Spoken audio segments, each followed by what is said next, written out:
Threats of recession among the worries powering last week's volatility. Joining us now for a look at what's ahead this week is Sri Kumar, president of Sri Kumar Global Strategies and CNBC senior markets commentator Mike Santoli. Might as well get your latest forecast, Sri, since you were one of the few people a year and a half, I would say even longer than that, calling for sub 2% yields. Are you calling for sub 1% 10-year yields, Sri?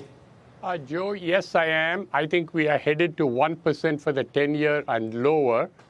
And I think when it starts to move, it's going to move very fast. We went through 2 and then came to 150, as you know, very, very quickly. And I think the same thing is going to happen going through the 1% mark. It is just amazing how many people expected the yield to go the other way. I recall Jamie Dimon telling Becky last December that he expected a 4% for the 10-year.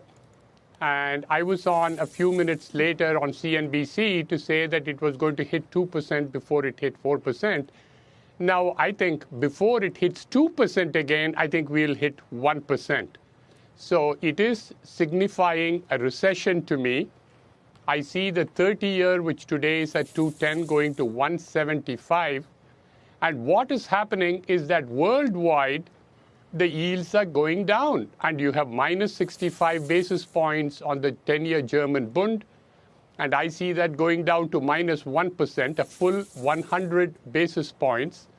And in which case, the U.S. Treasury yield looks wonderful at these very high levels of 160. And that's what is going to drag the yield down as well. Since you're forecasting a recession, I assume that you don't think that this is a good thing, that global yields are as low as they are.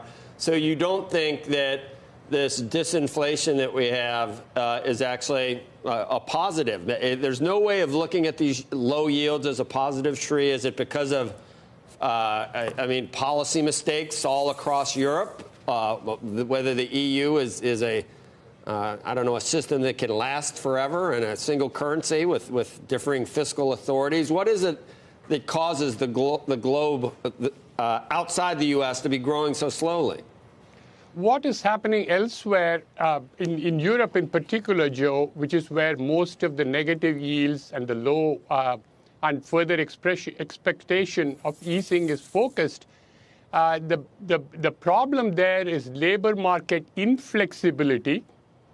You have issues where fiscal issue is completely closed, just as we were in the United States in the previous 8 years of the Obama administration with very little fiscal stimulus, everything focused on monetary. And so you have a situation when monetary policy alone bears the brunt.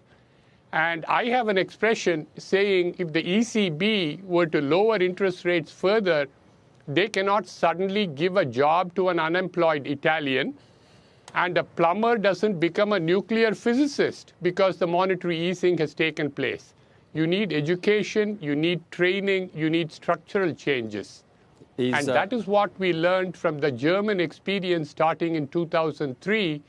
You need a work program. You can't do it just based on lowering interest rates. But, Mike, you're following this. I mean, It's Sri. I don't know if you followed his calls, but he's been right about this when it seemed crazy. Yeah. Although Sri says once it starts, it's going to start moving fast down. And it has moved fast. The moves have been dramatic. The acceleration down in Treasury yields, I think, has been pretty breathtaking and arguably is maybe overshot in the very short term, which is what you're seeing today. By the way, Sri talking about structural differences, the whisper that Germany might consider some kind of fiscal response, that they might perhaps not run a balanced budget, which is insanity at this point, given where their yields are, got yields bouncing. So I think we're in this zone of, for stocks, still choppy within a range. We have a 7% pullback. We didn't get deeper than that last week at the lows. We didn't even get to the August 5th intraday lows, I don't think. So in other words, you're just kind of trying to adjust to this idea where low yields definitely support equity prices while also creating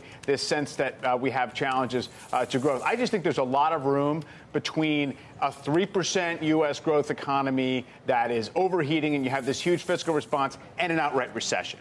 you can just be in this kind of 2% trend growth world, at least for now. And it looks a lot like 2011 and 2016 when you had these other global deflationary scares and the stock market had to kind of go sideways and readjust and chop lower for a while, but it wasn't the end of anything.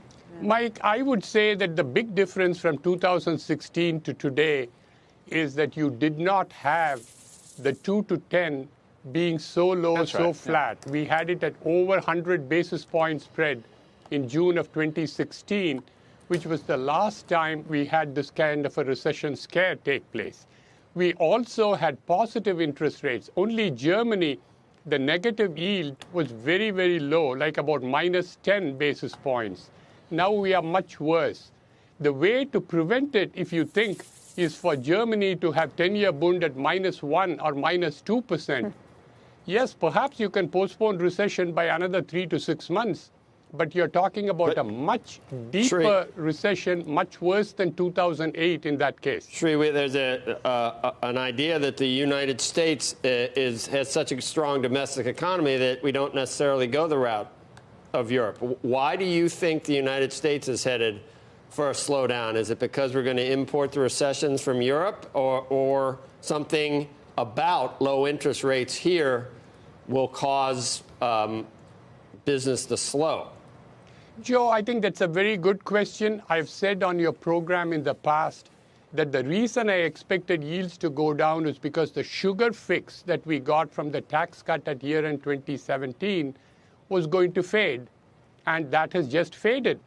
So you cannot keep repeating a fiscal deficit again and increasing it at a time when the deficit is already running at $1 trillion so it's the deficit? A year. It's the deficit that's going to cause it, because we're not really that worried. We have no trouble issuing debt, and if you would think that you'd see higher yields if we are having trouble financing the deficit.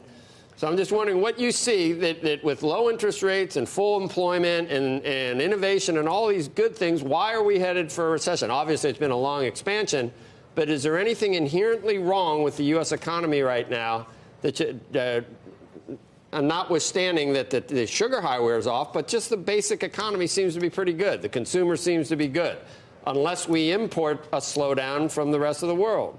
Let's count the ways, Joe. If you're looking for a strong economy, yes, consumer spending was strong.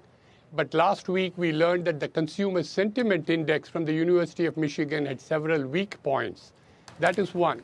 Second, the labor market is said to be tight, but you haven't had the labor force participation rate go back to the pre-Great Recession highs. We still have low labor force participation rate, which means we are leaving a good part of the labor force behind without giving them jobs.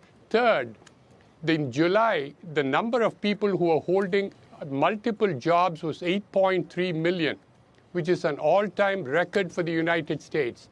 You're holding multiple jobs because no job gives you enough of an income for you to just keep one job.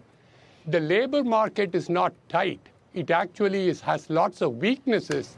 And the other one, just to finish this off, Joe, there was a great story in the Wall Street Journal yesterday which talked about how the real disposable household income in the United States today is at 1999 level.